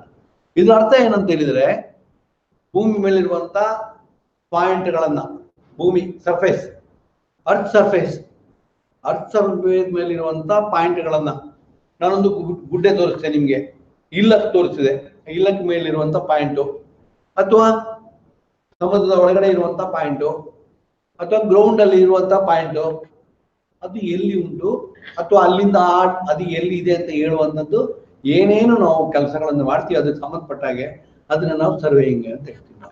And also please remember here that is relative position of points. Relative position of points, please remember this, please understand this. ನಾನು if I ask you, ನಿಮ್ಗೆ ಇಲ್ಲಿ ಈಗ ನೀವೆಲ್ಲರೂ KPTI ಮಕ್ಕಳುಗಳು ಇಲ್ಲಿ ಕೂತ್ಕೊಂಡಿದ್ದೀರಿ, ನಾನೊಂದು ಚಿಕ್ಕ ಪ್ರಶ್ನೆ ಕೇಳ್ತೀನಿ ನಿಮ್ಮ ಹತ್ರ. ಉಡುಪಿ ಎಷ್ಟು ದೂರ ಅಂತ ಕೇಳ್ತೀನಿ, ಏನ್ ಆನ್ಸರ್ ಕೊಡ್ತೀರಿ ನೀವು? ಯಾರಾದ್ರೂ ಒಬ್ರು ಹೇಳ್ತೀರಾ ಉಡುಪಿ ಎಷ್ಟು ದೂರ ಅಂತ? ಎಷ್ಟು ದೂರ ಆಗತ್ತೆ? 60 ಕಿಲೋಮೀಟರ್ ಅಂತ ನಿಮ್ದು ಆನ್ಸರ್ ಇದೆ. ಉಡುಪಿ ಎಷ್ಟು ದೂರ? 60 ಕಿಲೋಮೀಟರ್. ನನ್ನ ಪ್ರಕಾರ ತಪ್ಪದು. ಉಡುಪಿ 60 ಕಿಲೋಮೀಟರ್ ಎಲ್ಲಿಂದ ಅಂತ ಹೇಳ್ಬೇಕು? KPTI ಇಂದ, ಇಲ್ಲಿಂದ ಮಂಗಳೂರಿಂದ ಉಡುಪಿಗೆ. That is relative position. ಒಂದು ಪಾಯಿಂಟ್ ಇಂದ ಮತ್ತೊಂದು, ನಾನು ಹೇಳ್ತೀನಿ 30 ಕಿಲೋಮೀಟರ್ ಅಂತ ಹೇಳ್ತೀನಿ. ನಾನು ಮುಲ್ಕಿಯಿಂದ ಉಡುಪಿಗೆ 30 kilometer. Understand? That is the relative position of points. ಒಂದು point Mangalore, the another point is Udupi.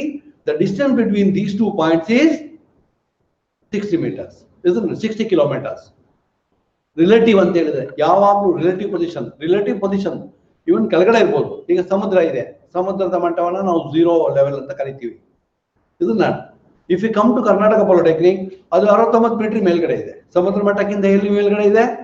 ಸಮುದ್ರ ಮಟ್ಟಕ್ಕಿಂತ 69 ಮೀಟರ್ ಮೇಲ್ಗಡೆ ಇದ್ದೀವಿ. If you go to Sakaleshwar, ಇದನ್ನ that is 1200 meter above the ground level, sir mean sea level, ಸಮುದ್ರದ ಮಟ್ಟಕ್ಕಿಂತ ಸಕಲೇಶ್ವರ ಅಲ್ಲಿ ಹೋದ್ರೆ ನಿಮ್ಗೆ ಅಲ್ಲಿ ರೋಡಲ್ಲಿ ಬರ್ದಿರ್ತಾರೆ, ನೀವು ಸಮುದ್ರ ಮಟ್ಟದಿಂದ 1150 ಮೀಟರ್ ಮೇಲೆ ಇದ್ದೀರಿ ಅಂತ ಬರ್ತಿರ್ತಾರೆ. ಅದರ ಅರ್ಥ ಏನಂತ ಹೇಳಿದ್ರೆ that is the relative point. ಸಮುದ್ರದ ಲೆವೆಲ್ ಒಂದು ಲೆವೆಲ್, ಮತ್ತೊಂದು ghat section. Is not now the difference between this level and this level is not, ಅದನ್ನ ನಾವು ಏನ್ ಮಾಡ್ತೀವಿ ರಿಲೇಟಿವ್ ಡಿಸ್ಟೆನ್ಸ್ ಅಂತ ಹೇಳ್ತೀವಿ. ಒಂದು ಪಾಯಿಂಟ್ ಇಂದ ಮತ್ತೊಂದು ಪಾಯಿಂಟ್ ಇರುವಂತದ್ದು.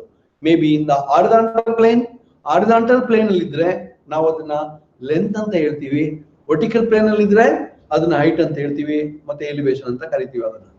Okay, got it? Isn't that? No, therefore, please understand this. Surveying can be defined as the art of determining the relative position on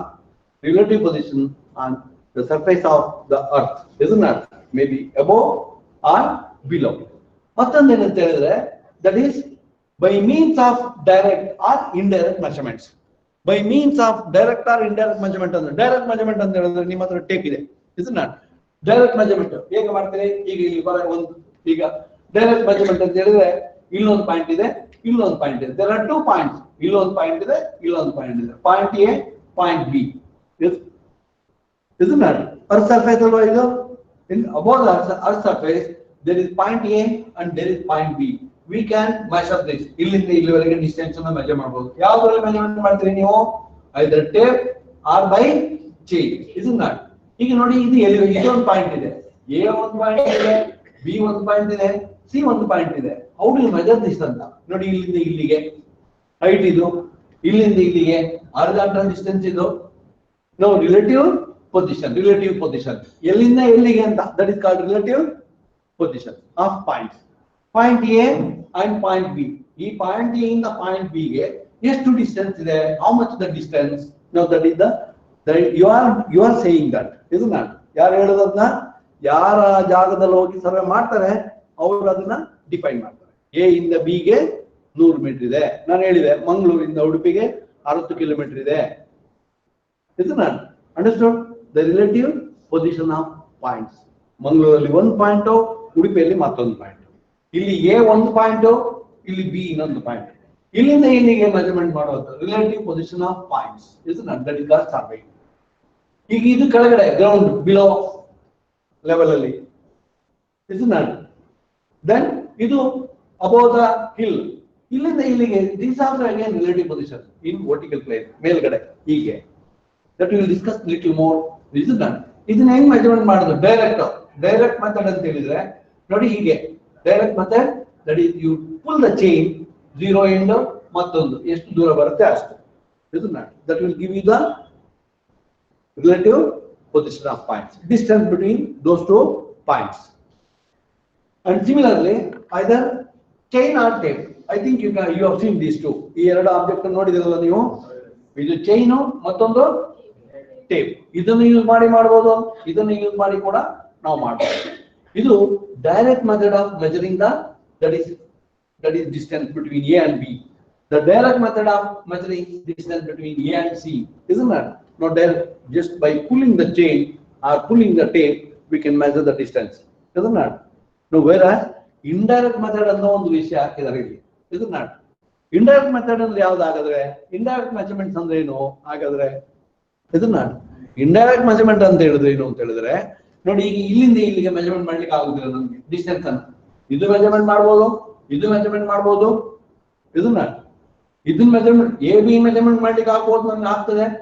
A C measurement ಮಾಡ್ಲಿಕ್ಕೆ ಆಗ್ತದೆ. ಸಿ ಇಂದ B ವರೆಗೆ ಹೇಗೆ ಮೆಜರ್ಮೆಂಟ್ ಮಾಡ್ತೀರಿ ನೀವು? That is indirect measurement. That is by computing, by employing the mathematical equations, ಅಲ್ವಾ? ಅದು right angle ಆಗಿದ್ರೆ we can employ the Pythagoras theorem. Right angle ಅಲ್ಲದೆ ಇದ್ರೆ that is we can employ the cos rule. Isn't it?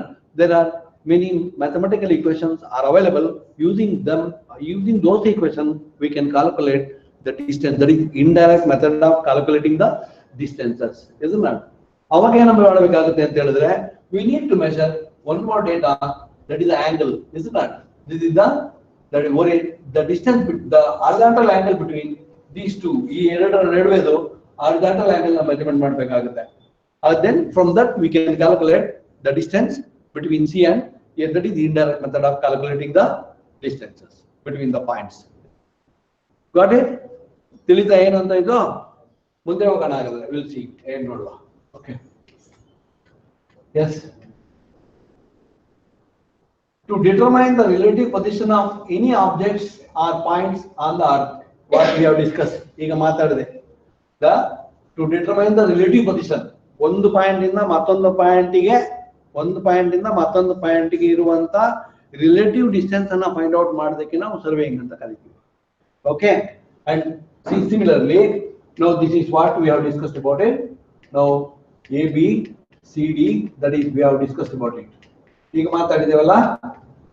Okay, and to determine the distance and angle between the different objects, isn't it? To determine the distance and angle between the different objects. ಅದನ್ನು ಕೂಡ ನಾನು ಹೇಳಿದೆ ನಿಮಗೆ. ಇದು ನಾನು ಅವಾಗ ಏನ್ ಮಾಡ್ಬೇಕಂದ್ರೆ ಇನ್ನೊಂದು ಮೂರು data. This is called surveying. Surveying ಅಲ್ಲಿ ಏನ್ ಮಾಡ್ತೀವಿ ನಾವು ಅಂತ ಹೇಳಿದ್ರೆ ಒಂದು ಮೆಜರ್ಮೆಂಟ್ ಮಾಡ್ತೀವಿ ಬಿಟ್ವೀನ್ ದ ಪಾಯಿಂಟ್ಸ್. ಇದು ನಾನು ಮೆಜರ್ಮೆಂಟ್ ಮಾಡ್ತೀವಿ. ಮತ್ತೆ ಗೊತ್ತಾಗದೆ ಇದ್ರೆ ಅವಾಗ ಏನ್ ಮಾಡ್ತೀವಿ, ಇನ್ನೊಂದು ಡೇಟಾ ಇಲ್ಲಿಂದ ಇಲ್ಲಿಗೆ ಮೆಜರ್ಮೆಂಟ್ ಮಾಡ್ಲಿಕ್ಕೆ ಆಗುದಿಲ್ಲ. ಅದಕ್ಕೆ ನಾವೇನ್ ಮಾಡ್ತೀವಿ, will collect one more data, that is we are measuring the angle, isn't it, between the different object. ಇದು ಒಂದು ಆಬ್ಜೆಕ್ಟ್, ಇದು ಒಂದು ಆಬ್ಜೆಕ್ಟ್, ಇವೆರಡರ ನಡುವೆ ಎಷ್ಟು ಆಂಗಲ್ ಇದೆ ಅಂತ ಮೆಜರ್ಮೆಂಟ್ ಮಾಡಿದ್ರೆ we can compute the distance, isn't it, from B to C. ಇದನ್ನ ಮಾಡ್ಲಿಕ್ಕೆ ನಮ್ಗೆ ಆಗ್ತದೆ. Okay, and similarly that is if you want we can measure another angle, that is now to locate this point. ಈ point ಇಲ್ಲಿಂದ ಇಲ್ಲಿಗೆ ಎಷ್ಟು ದೂರ ಅಂತ ನಾವು ಫೈಂಡ್ ಔಟ್ ಮಾಡ್ಲಿಕ್ಕಿದ್ರೆ we have to measure the distance, horizontal angle. Okay, see then the objectives of surveying to prepare a map or plan to represent an area on the horizontal plane, isn't it? Please understand. ಇನ್ನು ನಿಮ್ಗೆ ಇದನ್ನೆಲ್ಲ elaborate ಆಗಿ ನಾನು next further class ಅಲ್ಲಿ ಹೇಳ್ತೀನಿ. ಈಗ just I am giving the over view of our subject. ನಮ್ಮ subject ಅಲ್ಲಿ ಏನೆಲ್ಲ ನಾವು ಕಲೀಲಿಕ್ಕಿದೆ, ಏನ್ ಮಾಡ್ಲಿಕ್ಕಿದೆ ಅಂತ ಮಾತ್ರ ನಾನು ನಿಮ್ಗೆ ಹೇಳ್ತಾ ಇದ್ದೀನಿ. To prepare a plan or to represent an area. ಇಲ್ಲಿ ಇಲ್ಲೊಂದು ಸರ್ವೆ ಮ್ಯಾಪ್ ಇದೆ. ಇಲ್ಲಿ ಈ ಸರ್ವೆ ಮ್ಯಾಪ್ ಏನಂತ ಹೇಳಿದ್ರೆ ಇದು this is the surveyed data collected from the ground and put into the computer ಅಲ್ಲಿ ನೋಡಿ ನಾವು ಹೀಗೆಲ್ಲ ಮಾಡ್ತೀವಿ. ಇದನ್ನೆಲ್ಲ ಕೆಲಸಗಳನ್ನ ನಾವು ಮಾಡ್ತೀವಿ ಪ್ಲಾನ್ ಪ್ರಿಪೇರ್ ಮಾಡ್ಲಿಕ್ಕೆ. To develop methods through the knowledge of modern science and technology and use them in the field. ನಾವೇನ್ ಮಾಡಿದ್ವಿ, ಗ್ರೌಂಡ್ ಇಂದ ಡೇಟಾ ತಗೊಂಡು ಬಂದಿದೀವಿ, ಇದನ್ನ ಪ್ರೋಸೆಸ್ ಮಾಡಿದೀವಿ, ಇದು ಪ್ಲಾನ್ ಮಾಡಿದೀವಿ.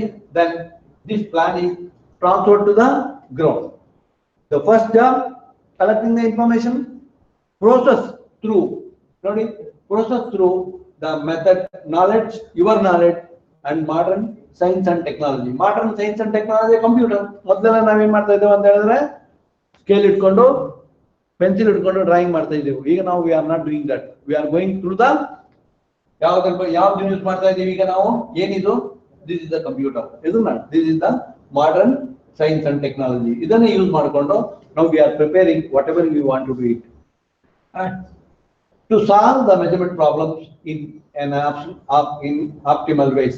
ಮತ್ತು ಈ ಸರ್ವೇಯಿಂಗ್ ಇನ್ನೊಂದು ಆಬ್ಜೆಕ್ಟಿವ್ ಏನಂತ ಹೇಳಿದ್ರೆ, ಯಾವುದೇ ಪ್ರಾಬ್ಲಮ್ ಇದ್ರು ಡಿಸ್ಟೆನ್ಸ್ ಮೆಜರ್ಮೆಂಟ್ ಮಾಡುವಂಥದ್ದು, ಆಂಗಲ್ಸ್ ಕ್ಯಾಲ್ಕುಲೇಟ್ ಮಾಡುವಂಥದ್ದು, ಪೊಸಿಷನ್ ಲೊಕೇಟ್ ಮಾಡುವಂಥ ಯಾವುದೇ ಪ್ರಾಬ್ಲಮ್ ಇದ್ರು ಕೂಡ ವಿ ಕ್ಯಾನ್ ಸಾಲ್ವ್ ದಿಸ್. ಇದನ್ನ to the highest level, maximum level ವರೆಗೆ, ಅಕ್ಯುರೇಸಿ ಲೆವೆಲ್ ವರೆಗೆ ನಾವು ಇದನ್ನು ಸಾಲ್ವ್ ಮಾಡಲಿಕ್ಕೆ ನಮ್ಮ ಸರ್ವೇಯಿಂಗ್ ಅಲ್ಲಿ ಆಗ್ತದೆ.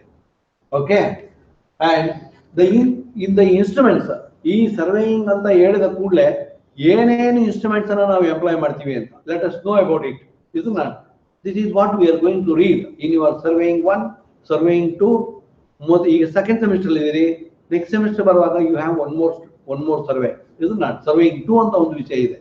ಇಲ್ಲಿ ಏನೇನೆಲ್ಲ ಯೂಸ್ ಮಾಡ್ತೀವಿ ಅಂತ, these are the instrument employed in surveying. Surveying ಅಂತ ವಿಷಯ ಬಂದ ಕೂಡಲೇ ಇದನ್ನೆಲ್ಲ ಇನ್ಸ್ಟ್ರೂಮೆಂಟ್ ನಾವು ಯೂಸ್ ಮಾಡ್ತೀವಿ. I think now you are using this chain and tape. Chain ಮತ್ತೆ ಟೇಪ್ ಅನ್ನು ಯೂಸ್ ಮಾಡ್ತೀವಿ. ಮತ್ತೆ ಕಾಂಪಾಸ್ ಅಂತ ಒಂದು ವಿಷಯ ಇದೆ, ಅದನ್ನ ಯೂಸ್ ಮಾಡ್ತೀವಿ ನಾವು. ಮತ್ತೆ level and levelling stop, levelling instrument ಅಂತ ಒಂದು ವಿಷಯ ಇದೆ, ಅದನ್ನ ಯೂಸ್ ಮಾಡ್ತೀವಿ ನಾವು. ನೀವು ಈಗ ಫಸ್ಟ್ ಸೆಮಿಸ್ಟರ್ ಅಲ್ಲಿ ನಾವು ವಿ ಆರ್ ರೀಡಿಂಗ್ ಇದು ಮತ್ತೆ ಇದು, ಈ 3 ಇನ್ಸ್ಟ್ರೂಮೆಂಟ್ ಅನ್ನ ನಾವು ಓದ್ತೀವಿ. ನೀವೀಗ ನಿಮ್ಮ ಸರ್ವೇಯಿಂಗ್ 1 ಅಲ್ಲಿ Now in the present syllabus, now we are going to read now these three. ಈ ಮೂರು equipment ಬಗ್ಗೆ ನಾವು ಕಲಿತೀವಿ, ಅದನ್ನ ಹೇಗೆ ಯೂಸ್ ಮಾಡ್ತೀವಿ, ಯಾಕೆ ಯೂಸ್ ಮಾಡ್ತೀವಿ ಅನ್ನೋದನ್ನ ಕಲಿತೀವಿ ನಾವು. ಅಂಡ್ ದೆನ್ ರೆಸ್ಟ್ ಇದಿದೆಯಲ್ಲ, ಥಿಯೋಲೈಟ್ ಅಂತ ಒಂದು ಎಕ್ವಿಪ್ಮೆಂಟ್ ಇದೆ, ಇದರಲ್ಲಿ ಮೆಕ್ಯಾನಿಕಲ್ ಮತ್ತೆ ಎಲೆಕ್ಟ್ರಾನಿಕ್ ಥಿಯೋಲೈಟ್ ಇದೆ. ರೋಡ್ ಸ್ಟೇಷನ್ ಅಂತ ಇನ್ನೊಂದು ಎಕ್ವಿಪ್ಮೆಂಟ್ ಇದೆ. GPS ನ್ಯಾವಿಗೇಷನ್ ಸಿಸ್ಟಮ್ ಮತ್ತೆ ಎಲೆಕ್ಟ್ರಾನಿಕ್ ಡಿಸ್ಟೆನ್ಸ್ ಮೆಜರ್ಮೆಂಟ್ ಎಕ್ವಿಪ್ಮೆಂಟ್ ಅಂತ ಒಂದಿದೆ. ಇದನ್ನ ನೀವು ನೆಕ್ಸ್ಟ್ ಸೆಮಿಸ್ಟರ್ ಯಾವಾಗ ಕಲಿತೀರಿ ಆಗ ನೀವು ಓದ್ತೀರಿ ಇದ್ರ ಬಗ್ಗೆ. Now we are concentrating on now these three instruments, that is chain and tape, compass, level and leveling staff, isn't it? Now I will give you an overview. ನೋಡಿ, chain and tape, I think you have gone through this. ಇದ್ರ ಬಗ್ಗೆ ಎಲ್ಲ ಮಾತಾಡ್ಲಿಕ್ಕೆ ಇದೆ ನಮಗೆ. ಇದರಲ್ಲಿ examination point of ಇಂದನೂ ಕಲಿಬೇಕು, knowledge point of ಇಂದನೂ ಕಲಿಬೇಕು ನಾವು. ಮತ್ತೆ ದೆನ್ ಇನ್ ದ ಫೀಲ್ಡ್, ಈ ಫೀಲ್ಡ್ ಅಲ್ಲಿ ಬೀಯಿಂಗ್ ಅನ್ ಇಂಜಿನಿಯರ್ ಇದನ್ನೆಲ್ಲ ಯೂಸ್ ಮಾಡುವಂತದ್ದು ಕಮ್ಮಿ. ಇದು ಯಾವುದು ಚೈನ್ ಮತ್ತು ಚೈನ್ ಅನ್ನು ಯೂಸ್ ಮಾಡುವಂತದ್ದು ಕಮ್ಮಿ. ಇದನ್ನ ಯೂಸ್ ಮಾಡ್ತೀವಿ ನಾವು in everywhere. Being an civil engineer you need to keep one, that is tape. ಇದು ಮತ್ತೆ ಇದು ಎರಡು ಟೇಪ್ ಅನ್ನ ನಿಮ್ಮ ವೆಹಿಕಲ್ ಅಲ್ಲಿ, ನಿಮ್ಮ ಕಾರ್ ಅಲ್ಲಿ ಅಥವಾ ನಿಮ್ಮ ಬ್ಯಾಗ್ ಅಲ್ಲಿ you must keep it and you have to carry it. It is necessary for all civil engineers, ಇದನ್ನ. Therefore, idu in not everywhere, but we are using it. Still we are using it. ಸರ್ಕಾರದಲ್ಲಿ revenue ಇಲಾಖೆ ಅಂತ ಒಂದಿದೆ. Revenue ಇಲಾಖೆ ಒಳಗಡೆ chain ಮತ್ತೆ tape ಅನ್ನ ಇವಾಗಲೂ ಕೂಡ ಚೈನ್ ಅನ್ನು ಬಳಸ್ತಾರೆ. Therefore, we need to understand ಎಷ್ಟು ತರದ್ದು ಟೇಪ್ ಇದೆ, ಎಷ್ಟು ತರದ್ದು ಚೈನ್ ಇದೆ, ಇದನ್ನ ಮೆಜರ್ಮೆಂಟ್ ಏನೇನಿದೆ, ಯಾವ ರೀತಿಲಿದೆ, ಒಂದು ಲಿಂಕ್ ಅಂದ್ರೆ ಎಷ್ಟು. ನಾವು will understand all those things. And similarly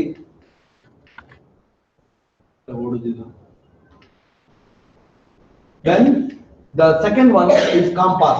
Compass ಅಂತ ಹೇಳಿದ್ರೆ ಇದೇನಂತ ಹೇಳಿದ್ರೆ ಆಂಗಲ್ ಮೆಜರಿಂಗ್ ಎಕ್ವಿಪ್ಮೆಂಟ್. ಇದನ್ನ ಇದು ಆಂಗಲ್ ಮೆಜರಿಂಗ್ ಎಕ್ವಿಪ್ಮೆಂಟ್. ನಾವು ಈಗ ಒಂದು ಫಿಕ್ಸ್ ಮಾಡ್ತೀವಿ ಒಂದು ಸ್ಟ್ಯಾಂಡ್ ಅಲ್ಲಿ, ಅದನ್ನ ಅದು ಆರಿಜಾಂಟಲ್ ಪ್ಲೇನ್ ಅಲ್ಲಿ ಇರ್ತದೆ. Then that is north orientation ಇರ್ತದೆ. ಅದು ಆಂಗಲ್ ಮೆಜರ್ಮೆಂಟ್ ಇದನ್ನ ಫ್ರಮ್ 0 to 360 ಡಿಗ್ರಿ ವರೆಗೆ. ಅದನ್ನು will understand and why we are using that. And ಅದರೊಳಗಡೆ ಏನೆಲ್ಲ ಕ್ಯಾಲ್ಕುಲೇಟ್ ಮಾಡ್ಲಿಕ್ಕಿದೆ, ಅದರಲ್ಲಿ 4 ಬೇರಿಂಗ್ ಅಂದ್ರೇನು, ಬ್ಯಾಕ್ ಬೇರಿಂಗ್ ಅಂದ್ರೇನು, ಓಲ್ ಸರ್ಕಲ್ ಬೇರಿಂಗ್ ಅಂದ್ರೇನು, ಕ್ವಾಡ್ರಂಟಲ್ ಸಿಸ್ಟಮ್ ಬೇರಿಂಗ್ ಅಂದ್ರೇನು, ವಿಲ್ ಅಂಡರ್ಸ್ಟ್ಯಾಂಡ್. ಇದನ್ನ will read it later. And also this is the level and leveling staff. ಇದು level ಅಂತ ಹೇಳೋದು, ಇದಕ್ಕೆ ಲೆವೆಲಿಂಗ್ ಇನ್ಸ್ಟ್ರೂಮೆಂಟ್ ಅಂತ. Do you know how the ಮೇಸ್ತ್ರೀಸ್ at site ವಾಟರ್ ಟ್ಯೂಬ್ ಅನ್ನು ಮಾಡ್ತಾರೆ ಗೊತ್ತುಂಟಾ ನಿಮ್ಗೆ? ವಾಟರ್ ಟ್ಯೂಬ್ ನೋಡಿದೀರಾ? ಯಾತಕ್ಕೆ ಮಾಡ್ತಾರೆ ಅದನ್ನ? Why they are using that is to make the surface level. ಈ ಪಾಯಿಂಟ್ ಮತ್ತೊಂದು ಪಾಯಿಂಟ್, 2 ಪಾಯಿಂಟ್ ಒಂದೇ ಲೆವೆಲ್ ಇರುವ ಹಾಗೆ ಮಾಡ್ಲಿಕ್ಕೆ ದಟ್ ಇಸ್ ವಾಟರ್ ಟ್ಯೂಬ್ ಬಳಸ್ತೀವಿ ನಾವು. ಇದು the same technique is used in this instrument, and you are finding out the elevation from one point to the other point. That is, ಈಗ site ಅಲ್ಲಿ building ಕಟ್ತಾ ಇರ್ತಾರೆ, ಮೇಸ್ತ್ರಿ will use that is water tube. Water tube use ಮಾಡ್ಬಿಟ್ಟು ಅವ್ರು ಏನ್ ಮಾಡ್ತಾರೆ, ಒಂದು ಜಾಗದಿಂದ ಮತ್ತೊಂದು ಜಾಗಕ್ಕೆ 2 ಒಂದೇ ಲೆವೆಲ್ ಇರುವಾಗೆ ನೋಡ್ತಾರೆ. ನಾವೇನ್ ಮಾಡ್ತೀವಿ ಅಂತ ಹೇಳಿದ್ರೆ ರೋಡ್ ನಿರ್ಮಾಣ ಮಾಡ್ತೀವಿ ನಾವು, ಮಂಗಳೂರು ಟು ಬ್ಯಾಂಗ್ಳೂರ್. ಇದನ್ನ no, we can't use the water tube. Therefore, we are going for the instrument. Much more sophisticated instrument we are using that. ಇದನ್ನ ಲೆವೆಲ್ ಅಂತ ಹೇಳ್ತೀವಿ. ಇದರಲ್ಲಿ ಬೇರೆ ಲೆವೆಲ್ ಎಲ್ಲ ಇದೆ, ತುಂಬಾ ಲೆವೆಲ್ಗಳಿದಾವೆ ಬೇರೆ ರೀತಿಯಲ್ಲಿ. ಈಗ most advanced equipment we are using it. I will come to that also. ಮತ್ತೆ ಇದೊಂದು ಲೆವೆಲಿಂಗ್ ಸ್ಟಾಫ್ ಅಂತ ಹೇಳ್ತೀವಿ. ಇದನ್ನು ಕೂಡ ನಾವು ಬಳಸ್ತೀವಿ ನಾವು. And similarly, that is another instrument. It is called theodolite. ಇದು ಥಿಯೋಲೈಟ್ ಅಂತ. ಇದನ್ನ ಈ ಸೆಮಿಸ್ಟರ್ ನಾವು ಕಲಿಯುವುದಿಲ್ಲ, ನೆಕ್ಸ್ಟ್ ಸೆಮಿಸ್ಟರ್ ನಾವು ಅದ್ರ ಬಗ್ಗೆ ಮಾತಾಡ್ತೀವಿ. ಬಟ್ ನಿಮ್ಗೆ ನಾಲೆಡ್ಜ್ ಇರಲಿ ಅಂತ ನಾನು I am presenting this in the introduction class. And similarly in this equipment, this is called theodolite. ಈ theodolite ಅಂತ ಏನಂತ ಹೇಳಿದ್ರೆ, from this we can use this as a level, and we are using this to measure the horizontal angles, and we are using this to measure the vertical angles. Isn't it? Vertical angle measurement ಮಾಡ್ಲಿಕ್ಕೆ, horizontal angle measurement ಮಾಡ್ಲಿಕ್ಕೆ, and also we can use this as a level. At time ಬರುವಾಗ I will tell you about it more. Isn't it? Already I have discussed about this in the previous semester. YouTube ಅಲ್ಲಿ availability ಇದೆ, ಅದು ಯಾರು ಅದು ಬೇಕಂದ್ರೆ ನೋಡ್ಬೋದು ಅದನ್ನ. But now not necessary for your class. Isn't it? Examination point of ಇಂದ ಇದು ನೋಡ್ಬೇಕಂತ ಇಲ್ಲ ಈಗ. Now you can learn it in the next semester, isn't it? And also we have total station, the most advanced survey equipment now at present we are using for all practical purpose. ನೀವು ನೋಡಿರ್ಬೋದು, road survey ಮಾಡ್ತಾ ಇರ್ತಾರೆ. Road survey ಮಾಡ್ತಾ ಇದ್ರೆ ಇಂಥದ್ದೊಂದು equipment ಇರುತ್ತೆ. This is card, that is total station ಅಂತ ಹೇಳುದು. ಇದಕ್ಕೆ ಈ ಟೋಟಲ್ ಸ್ಟೇಷನ್ ಏನ್ ಕೆಲಸ ಮಾಡುತ್ತೆ ಅಂತ ಹೇಳಿದ್ರೆ ಎಕ್ಸ್, ವೈ ಮತ್ತು ಝಡ್ ಕೋಆರ್ಡಿನೇಟ್ಸ್ ಅಲ್ಲಿ ಅದು ಕೆಲಸ ಮಾಡ್ತದೆ. ಈ ಎಲ್ಲ ಕೆಲಸ ಮಾಡಿದ್ದನ್ನ ಮೊದಲೆಲ್ಲ ನಾವೇನ್ ಬೇರೆ ಈಗ ಇಷ್ಟವರೆಗೆ ನಾವು ಮಾತಾಡಿದ ಬೇರೆ ಎಕ್ವಿಪ್ಮೆಂಟ್ ಅಲ್ಲಿ ನಾವು ಬರ್ಕೊಳ್ಬೇಕು ಎಲ್ಲ ಡೇಟಾನ. ಬಟ್ ಈ ಎಕ್ವಿಪ್ಮೆಂಟ್ ಅಲ್ಲಿ ಏನು ಅಂತ ಹೇಳಿದ್ರೆ you need not write down the data. You store all the data in the memory card of that instrument, then connect to the computer, then download all the data, then process it whatever the way you want. Isn't that? At the time that is also available in the YouTube. If you are very much interested and if you learn all the basics, then you can read, we can go through that. Isn't that? There is the most advanced equipment in the present. Ega ನಾವು ಬಳಕೆಯಲ್ಲಿ ಮಾಡ್ತೇವೆ. Road ನಿರ್ಮಾಣ, ಕಟ್ಟಡ ನಿರ್ಮಾಣ, ಅಥವಾ ಇನ್ನು ಯಾವ್ದಾದ್ರು ದೊಡ್ಡ ಫ್ಯಾಕ್ಟರಿ ನಿರ್ಮಾಣ, ಡ್ಯಾಮ್ ನಿರ್ಮಾಣ, ಯಾವ್ದಿರ್ಬೋದು, ಯಾವ್ದನ್ನ ಮಾಡಿದ್ರು ಕೂಡ ನಾವು ಈ ಇನ್ಸ್ಟ್ರೂಮೆಂಟ್ ಅನ್ನ ಬಳಸ್ತಾ ಇದ್ದೀವಿ. It is called that is total station. Now these are the few equipments we are using in the present scenario. Now let me conclude the class. Thank you very much for all the participants. Thank you so much. We'll meet again in the next class. ಅಲ್ಲಿವರೆಗೆ ನಿಮ್ಗೆಲ್ಲರಿಗೂ ಧನ್ಯವಾದಗಳು. Thank you very much. Thank you so much.